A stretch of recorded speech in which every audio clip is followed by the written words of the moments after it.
selalu berpikir bahwa uang adalah kekuatan. Uang adalah perisai. Aku tahu betul itu. Tapi ketika aku menatap pantulan diriku yang lelah di spion mobil, aku menemukan sepasang mata Bagas. Matanya yang polos, tanpa nafsu, tanpa rencana jahat. Dia tidak melihat Aurelia Paramita, CEO perusahaan investasi. Dia hanya melihat seorang wanita yang membutuhkan istirahat. Di dalam dunia nyata ini ada saja kejadian, antara lain kejadian yang tidak masuk akal. Tetapi di sini bisa kita buktikan sebagaimana kisah cinta antara CEO dan sopir ini. Karena itu saudara, kisah cinta ini maha dahsyat dan luar biasa dan begitu menarik untuk kita simak. Karena itu saudara, ikutilah kisah ini karena kisah ini begitu menarik untuk kita simak. Mari kita saksikan bersama.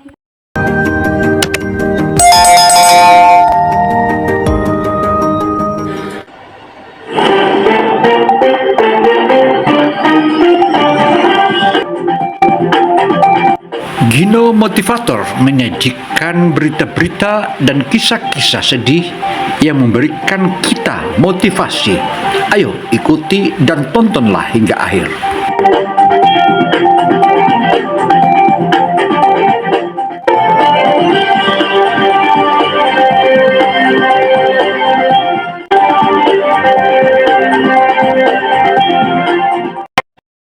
Jumpa lagi dengan Gino Motivator. Kali ini akan tentang seorang CEO yang kaya raya jatuh cinta sama sopirnya.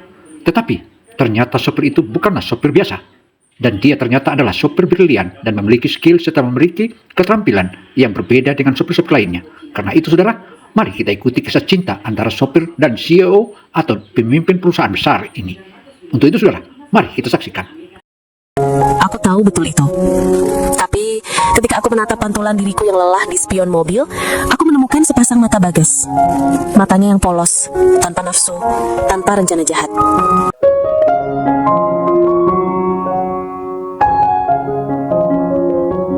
Aku selalu berpikir bahwa uang adalah kekuatan. Uang adalah perisai. Aku tahu betul itu. Tapi ketika aku menatap pantulan diriku yang lelah di spion mobil, aku menemukan sepasang mata Bagas. Matanya yang polos, tanpa nafsu, tanpa rencana jahat.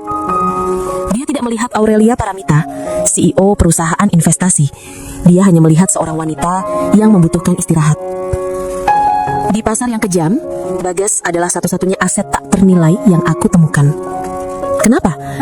Karena dia tidak tahu bagaimana menilai diriku dengan uang. Dia tidak menginginkan cash atau sahamku. Dia hanya ingin aku baik-baik saja. Dan itulah godaan paling berbahaya yang pernah kualami. Kejujuran yang tidak bisa kubeli dengan seluruh kekayaan yang kumiliki. Memutuskan untuk mempertaruhkan segalanya. Harga diri, status dan hatiku. Bukan di bursa saham, melainkan di hati seorang supir pribadiku yang hanya bermodalkan kepolosan. Aku akan melanggar semua aturan mainku sendiri hanya demi merasakan sentuhan yang tulus. Saudara, kisah cinta antara CEO dan sopir ini memang melewati berbagai macam rintangan. Tetapi rintangan itu menjadi menarik karena keduanya saling memahami dan saling pengertian hingga muncullah benih-benih cinta, dan cinta itu terasa begitu nikmat. Sama kata pepatah bahwa jika sudah jatuh cinta, tai kucing pun rasa coklat. Mungkin itu yang tepat. Hahaha. Aku, Aurelia Paramita, 38 tahun. Namaku adalah mantra di dunia finansial, sebuah jaminan sukses. Kekuatan, aku memilikinya. Perisai, aku membangunnya tinggi-tinggi dari tumpukan kekayaan yang tak terhitung. Sejak kepergian suamiku yang lebih mencintai asetku daripada diriku, aku bersumpah bahwa uang akan menjadi satu-satunya entitas yang kupercaya. Uang adalah kekuatan mutlak. Uang adalah perisai dingin yang membungkus hatiku agar tidak pernah lagi disentuh, apalagi dilukai. Selama bertahun-tahun aku hanya melihat wajah-wajah yang penuh perhitungan di sekitarku. Pria-pria yang mencoba merayu, yang matanya hanya memantulkan kilauan berlian di jariku atau saldo di rekeningku. Aku lelah dengan kepura-puraan mereka. Kosongan penthouseku di Surabaya yang gemerlap. Muncullah Bagas Aditama, 25 tahun. Dia adalah antitesis dari duniaku. Tubuhnya tegap, tangannya kasar karena pernah bekerja di ladang, dan dia tidak mengerti satupun istilah trading atau investasi yang kukeluarkan. Dia hanya seorang pemuda polos dari desa, supir pribadiku. Saudara, kisah cinta ini makin menarik karena ternyata CEO ini sudah pernah memiliki suami, tetapi suaminya bepergian karena suaminya itu hanyalah memandang harta dan terus mau menghambur-hamburkan harta, dan hartalah satu-satunya penilaian. tidak peduli tentang strata kemanusiaan. Tetapi sang sopir yang ada di hadapannya atau di sampingnya saat ini tidak melihat harta, tetapi melihat kebaikannya dan kelembutan hatinya serta tatapannya yang begitu sendu dan begitu manis. Demikian papar CEO tersebut. Di dalam kantornya yang didominasi kaca, seolah melayang di antara awan-awan Surabaya, janda yang mewarisi dan melipat gandakan kerajaan investasi suaminya, menyisakan jejak kesepian yang tak terperi. Malam itu, suhu di Surabaya terasa lembab, tapi di dalam mobil sedan mewah Maybach hitam mengkilap, udaranya sejuk. Aurelia duduk di kursi belakang, menyandarkan kepala. Kelelahan yang ia rasakan bukanlah fisik, melainkan kelelahan emosional setelah seharian penuh dengan janji temu palsu dan pujian berbasa-basi. Ia menutup mata, membiarkan aroma kulit interior yang mahal menenangkannya. Tiba-tiba, telepon berdering, menampilkan nama klien penting dari Singapura. Aurelia yang fokus menjawab telepon sambil melangkah keluar, tidak menyadari bahwa pijakannya salah. Sebuah genangan air besar di trotoar. Gubrak. Aurelia terpeleset.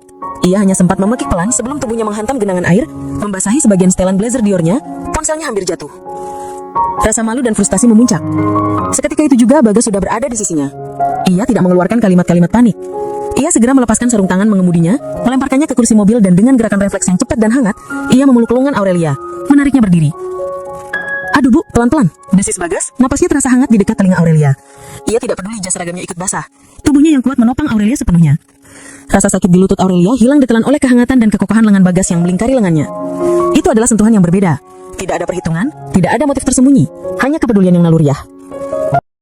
Saudara, kisah ini makin menarik karena ternyata Aurel atau sang CEO tiba-tiba jatuh dan dia berhasil diselamatkan oleh sopir itu. Dan sopir itu begitu menyentuh tangannya dan lengannya, terasa rasa hangatnya begitu terasa. Dan bahkan dia menjalar ke seluruh tubuh sang CEO. Dan inilah mungkin rasanya karena sudah terlalu lama baru dia disentuh oleh seorang lelaki. Dan inilah awal mula lahirnya cinta antara keduanya. Bagas kemudian berjongkok tanpa mempedulikan setelan mahalnya, mengambil ponsel Aurelia, dan dengan sigap menyeka air di blazer itu dengan sapu tangan kecilnya yang bersih. Ia tidak berani menatap wajah Aurelia, terlalu fokus pada tugasnya membantu sang majikan. Aurelia menatap kepala Bagas yang menunduk, melihat rambutnya yang sedikit basah. Kepolosan di gerakan itu sungguh memikat. Bagas mendongak, matanya yang polos bertemu dengan mata Aurelia yang basah karena air hujan dan sedikit karena haru. Tidak apa-apa bu, apakah ada yang sakit? Tanyanya, suaranya memancarkan ketulusan yang menelanjangi jiwa Aurelia. Aurelia merasakan sengatan aneh menjalar dari lengan yang dipegang Bagas hingga ke ulu hatinya. Ia sudah lama tidak merasakan sentuhan fisik yang begitu nyata dan menggoda karena kemurniannya. Sentuhan yang tidak didorong oleh hasrat kekuasaan. Ia hanya mampu menggelengkan pelan bibirnya. Terima kasih Bagas, bisik Aurelia. Suaranya hampir tidak terdengar. Di balik kemilau Surabaya, di tengah rintik hujan, bibit ketertarikan yang tak terduga mulai tumbuh, membasahi kekeringan hati janda penguasa pasar modal itu. Bagas adalah satu-satunya yang berani menunjukkan kehangatan tanpa diminta, tanpa diperintah, dan tanpa motif. Dan itu bagi Aurelia adalah godaan yang paling berbahaya. Sejak kejadian di bawah rintik hujan itu, Aurelia mulai mencari celah untuk berinteraksi lebih lama dengan Bagas. Bukan di dalam mobil, melainkan di mana status sosial mereka bisa sedikit meredup. Ia menemukan bahwa ia merindukan kehadiran sederhana Bagas. Bagas, di sisi lain, merasa canggung. Ia menyadari tatapan intens dari Aurelia. Tatapan yang bukan lagi tatapan majikan yang mengawasi, melainkan tatapan yang menelisik, seolah ingin mengupas lapisan kepolosannya. Ia berusaha bersikap profesional, tapi sensasi hangat saat menyentuh lengan Aurelia masih melekat kuat di benaknya, membuat pipinya sering memanas. Suatu malam yang dingin di minggu berikutnya, setelah menyelesaikan deadline besar yang membuat otaknya terasa seperti terbakar, Aurelia meminta Bagas mengantarnya. Bagas, malam ini jangan pulang dulu. Antarkan saya ke tempat di mana kamu biasa menenangkan diri, jauh dari kebisingan financial district. Perintah Aurelia. Kali ini bukan permintaan, melainkan hampir seperti permohonan. Bagas awalnya ragu. Maaf bu, tempat saya sederhana sekali. Ibu mungkin tidak nyaman. Saya tidak mencari kenyamanan Bagas, saya mencari keseimbangan. Jawab Aurelia, nadanya tegas. Bagas akhirnya menurut. Ia mengemudikan mobil menuju pinggiran Surabaya Timur, ke sebuah warung kopi angkringan di bawah pohon beringin besar. Tempatnya jauh dari kata mewah, hanya ada bangku-bangku kayu panjang, gerobak, dan asap dari bakaran sate usus. Aurelia duduk canggung di bangku kayu itu, jaket kulit mahalnya kontras dengan suasana. Ia mencoba tersenyum, tapi terasa kaku. Bagas memesan kopi pahit dan sate usus. Makan bu, ini enak, pedas sedikit tapi bisa membuat pikiran tenang, kata Bagas menyodorkan sate itu. Aurelia memakannya dengan ragu. Saat ia menggigit sate usus yang sederhana, Bagas tertawa melihat ekspresi canggungnya. Tawa Bagas yang lepas, tulus dan tidak dibuat-buat, menggema di malam hari. Tawa itu adalah musik yang tak pernah ia dengar di ruang rapat. Maaf bu, saya hanya senang melihat ibu makan makanan biasa. Biasanya ibu hanya makan salad yang harganya bisa buat beli motor, ujar Bagas masih tersenyum. Aurelia balas menatapnya. Ia merasa terpancing oleh kepolosan Bagas. Ia merasa ingin membuat Bagas berhenti memanggilnya ibu dan melihatnya sebagai seorang wanita. Kamu pikir saya tidak tahu caranya bahagia tanpa uang, Bagas? Tantang Aurelia meletakkan sate itu. Saya tidak tahu, Bu. Yang saya tahu, Ibu sering terlihat sedih. Meskipun di mata orang, Ibu punya segalanya. Jawab Bagas, tatapannya kini berubah serius, menangkap esensi kesepian Aurelia. Mendengar itu, pertahanan Aurelia runtuh. Ia menenggak kopinya yang pahit, rasa pahit itu persis seperti rasa hidupnya. Ia mulai bercerita. Ia menceritakan bagaimana ia menikahi suaminya hanya demi menyelamatkan perusahaan ayahnya. Bagaimana ia kehilangan cinta pertamanya, dan bagaimana suaminya meninggalkannya dengan tumpukan utang yang harus ia bereskan dengan darah dan air mata, membuatnya harus menjadi sekuat sekarang. Ia bicara panjang lebar, merilis beban bertahun-tahun. Bagas mendengarkan, matanya tidak berkedip, dipenuhi rasa hormat dan iba. Jadi, Ibu menjadi sekuat ini karena terpaksa? Tanya Bagas setelah Aurelia selesai bercerita. Aurelia mengangguk, matanya berkaca-kaca. Bagas perlahan mengulurkan tangannya di atas meja. Ia tidak menyentuh Aurelia, hanya meletakkan tangannya yang kasar namun besar tepat di dekat tangan Aurelia yang ramping dan dihiasi cincin berlian mahal. Ibu sudah berjuang sangat keras. Tidak apa-apa untuk merasa lemah. Tidak apa-apa untuk menangis. Kata Bagas ini suaranya sangat lembut, penuh pengertian. Itu adalah batas yang paling intim. Mereka tidak bersentuhan, tapi kedekatan emosional itu jauh lebih menggoda. Kata-kata Bagas membuka luka Aurelia, tapi juga menawarkan penyembuhan. Ia merasa ingin menyentuh tangan itu, merasakan kehangatan yang jujur.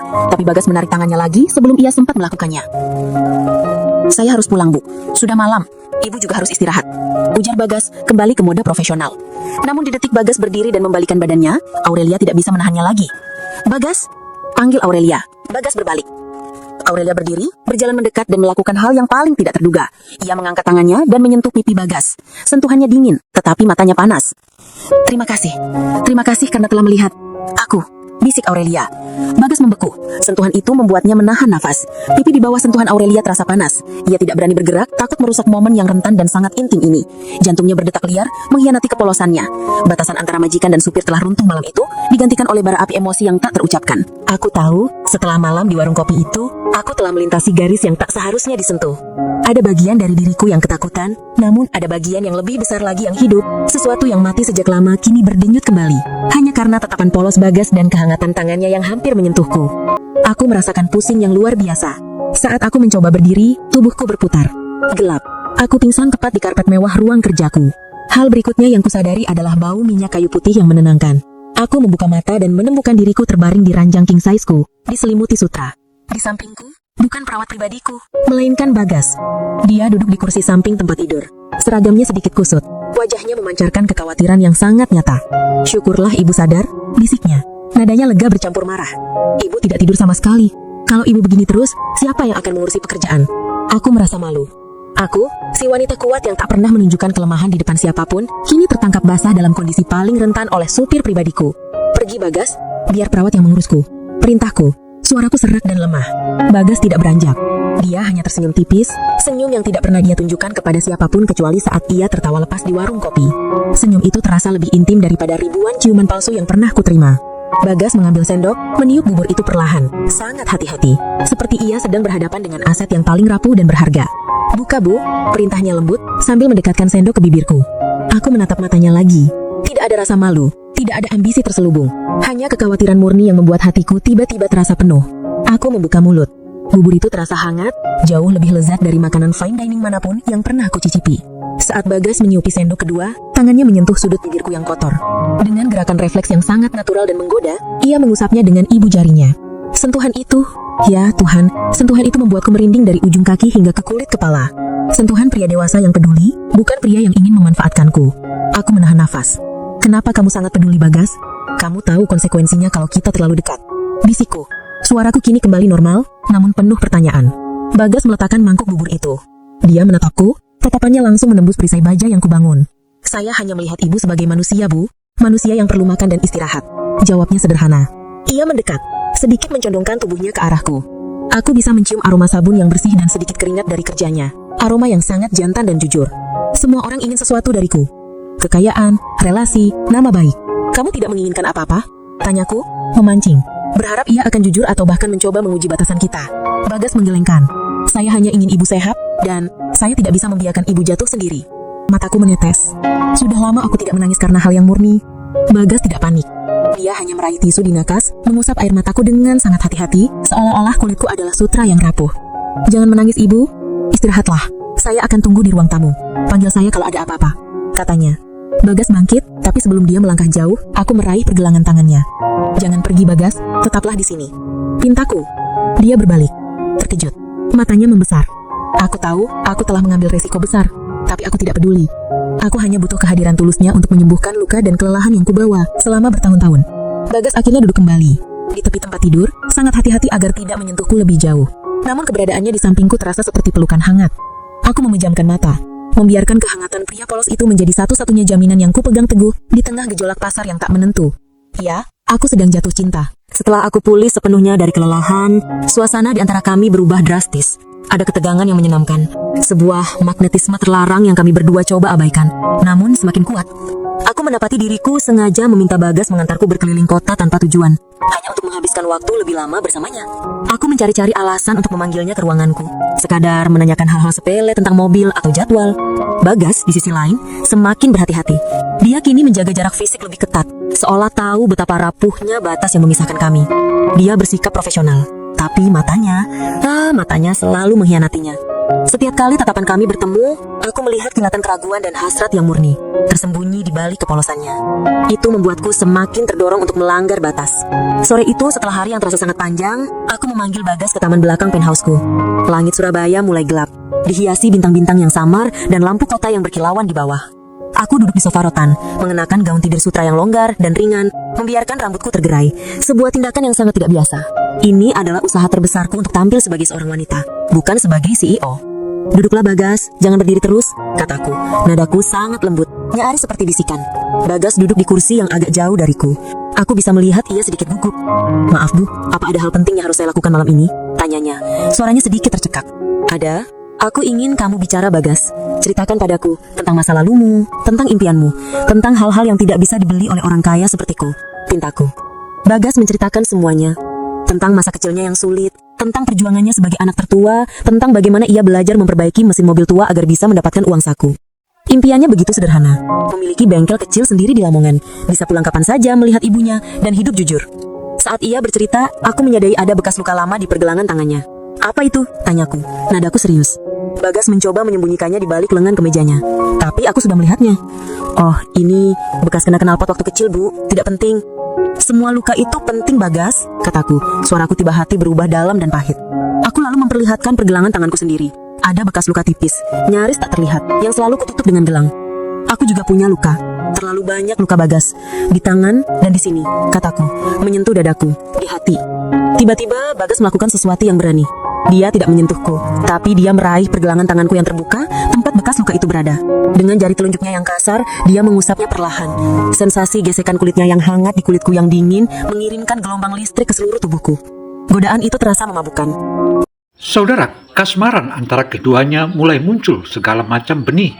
Bahkan perkataan cinta dan tawa canda mulai bermunculan di antara keduanya. Dan itu tak bisa terhindarkan lagi. Inilah yang disebut jatuh cinta. Cinta inilah yang membuat mereka saling memahami dan saling memaklumi. Untuk itu saudara, ikuti terus karena makin menarik. Luka di tangan akan hilang, tapi luka di hati itu yang paling sakit, Bu, bisiknya. Suaranya kini sangat dekat. Dia mengangkat matanya dan di bawah pencahayaan remang-remang lampu taman, matanya tampak gelap dan penuh hasrat yang ditekan. Jarak di antara kami terasa sangat tipis, nyaris hilang. Luka di hati bisa sembuh, Bu Aurelia, kalau ada yang menenangkan. Lanjutnya, mendengar dia memanggil namaku tanpa gelar, tanpa embel-embel formal, membuatku merasakan kebebasan yang brutal. Aku menarik tanganku dari Bagas, lalu tanpa ragu, aku mendekat. Aku memegang wajahnya, kedua telapak tanganku menangkut pipinya yang hangat. Aku mencondongkan tubuhku ke depan, memecah jarak. Aku leher Bagas, lelah menjadi Aurelia Paramita yang kuat. Aku hanya ingin seorang pria yang melihatku, bukan kekayaan yang kubawa. Dan kamu satu-satunya yang melihat itu, bisikku. Napasku tersengal-sengal karena keberanianku sendiri. Aku memejamkan mata, merasakan kehangatan kulitnya di telapak tanganku. Ini adalah resiko terbesar yang pernah kuambil. Di bursa saham, aku bisa memprediksi pergerakan. Di sini, aku sepenuhnya tak berdaya. Bagas Adipama, panggilku. Suaraku kini bergetar. Aku menatap matanya yang membulat, membiarkan semua perasaanku tumpah, keheningan yang mencekik. Aku bisa mendengar detak jantungku sendiri yang berpacu liar. Wajah Bagas berubah warna, dari kaget menjadi takut, lalu menjadi sedih. Dia melepaskan tanganku, tubuhnya mundur sedikit, menjauhkan diri dariku. Bu, Bu, tidak boleh bicara begitu. Bagas akhirnya berbicara, suaranya sangat serak, dipenuhi rasa hormat bercampur penolakan. Saya hanya supir ibu. Saya tidak pantas. Dunia kita berbeda, Bu. Ibu terlalu tinggi, dan saya tidak punya apa-apa. Kepalanya tertunduk, dan aku melihat bahunya yang tegak bergetar. Melihat penolakannya yang didasari oleh kepolosan dan rendah hati itu justru makin menguatkan perasaanku. Pria lain akan langsung memanfaatkan kesempatan ini. Tapi Bagas, ia justru mundur. Saudara, tindakan sensasional. Tampaknya keduanya sudah mulai terlakukan dan ini menunjukkan bahwa keduanya mulai saling menghargai dan saling jatuh cinta. Dan cintanya bukanlah cinta biasa, tetapi cinta yang begitu mendalam. Dan inilah mungkin awal kekasih mereka hingga timbullah cinta-cinta dan cinta yang paling dalam. Itu mungkin yang paling tepat kata mereka. Aku meraih dagunya, memaksanya menatapku lagi. Aku tidak peduli dengan duniamu, Bagas. Aku tidak peduli dengan hartamu. Aku hanya peduli dengan apa yang kamu miliki di sini, kataku, menyentuh dadanya. Hati yang tulus. Aku tahu, aku sudah menjebaknya. Aku telah meletakkan hatiku di telapak tangannya. Dan kini, aku hanya bisa menunggu. Apakah dia akan menghancurkannya atau menggenggamnya dengan kehati-hatian yang sama seperti saat ia menyuapiku bubur. Malam pengakuan itu berlalu dengan canggung dan menyakitkan. Bagas tidak mengatakan apa-apa lagi. Dia hanya menatapku dengan mata yang penuh konflik, lalu pamit pergi dengan tergesa-gesa. Aku tahu, aku telah memberinya beban yang terlalu berat untuk dipikul oleh kepolosannya. Aku telah menempatkan aset terbesarku, hatiku, dalam resiko. Keesokan paginya, aku tidak memanggilnya. Aku membiarkan Bagas menghindar, memberinya waktu untuk memproses badai emosi yang baru saja kulemparkan ke dalam hidupnya yang sederhana. Aku tahu ia sedang berjuang antara rasa hormat, rasa tidak pantas, dan mungkin sedikit rasa yang sama denganku.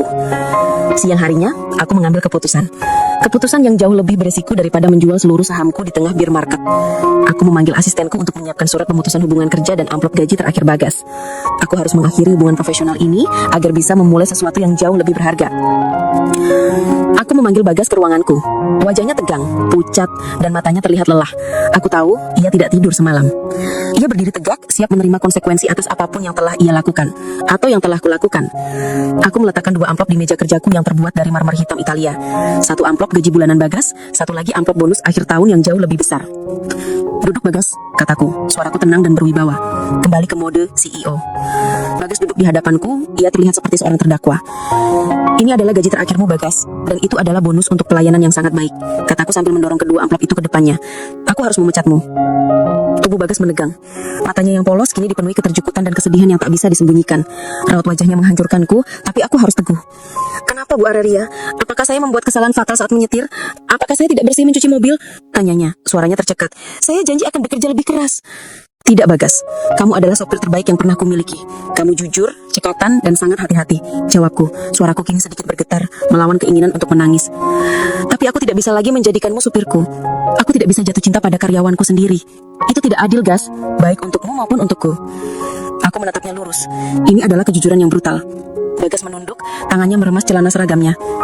Dia mengambil kedua amplop itu perlahan, seolah itu adalah kertas sampah. Saya mengerti Bu Arelia, perbedaan kita terlalu jauh, saya selalu tahu itu, bisiknya, suaranya penuh penerimaan yang menyakitkan. Terima kasih atas kesempatan dan kebaikannya, saya akan segera berkemas dan kembali ke desa hari ini. Dia berdiri, bahunya merosot, membawa beban kekalahan yang tidak seharusnya ia tanggung.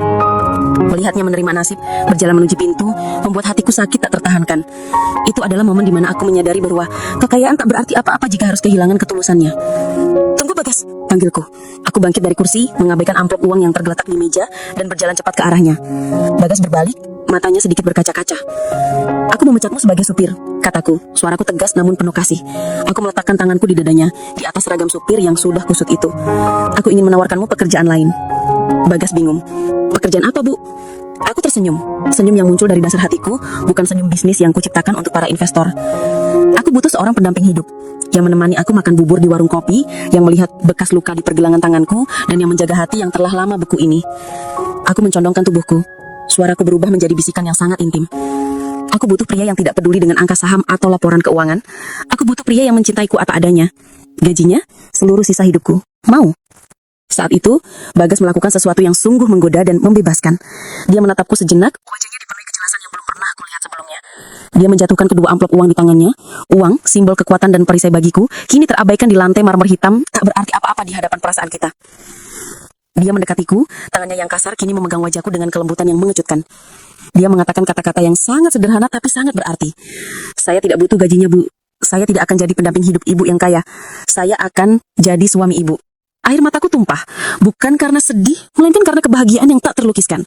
Saya akan bekerja keras di bengkel impian saya. Saya akan menjadi pria sederhana yang ibu cintai, yang bisa memberi ibu kehangatan yang jujur. Tapi janji, ibu harus janji tetap jadi wanita yang mau makan sate usus dan minum kopi pahit denganku. Dan ibu harus janji tidak akan pernah lagi membiarkan dirimu pingsan karena bekerja keras. Aku mengganggu dalam tangisan dan tertawa. Bagas tersenyum. Senyum yang paling indah, paling tulus, dan paling menggoda yang pernah kulihat. Dia menarikku, mendekapku erat. Pelukannya kuat, hangat, dan nyata. Dalam pelukan itu, aku menyadari bahwa aku tidak hanya memenangkan taruhan terbesar dalam hidupku. Aku juga telah menukar seluruh asetku di bursa saham untuk satu hal yang tak ternilai harganya. Cinta murni seorang pria polos. Perisai baja yang kubangun selama bertahun-tahun akhirnya runtuh, digantikan oleh kehangatan tubuh Bagas yang kini menjadi satu-satunya tempat berlindungku di tengah gemerlap kota Surabaya. Demikianlah kisah cinta antara CEO dan sopir atau janda kaya raya ini, hingga ia akhirnya jatuh cinta dengan sopirnya, dan cinta itu betul-betul dibawa hingga ke pelaminan.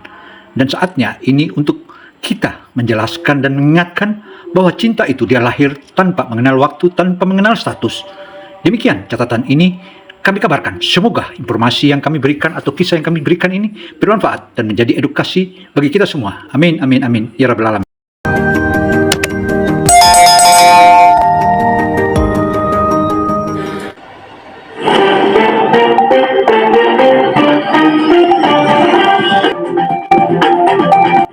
Gino Motivator menyajikan berita-berita dan kisah-kisah sedih yang memberikan kita motivasi. Ayo ikuti dan tontonlah hingga akhir.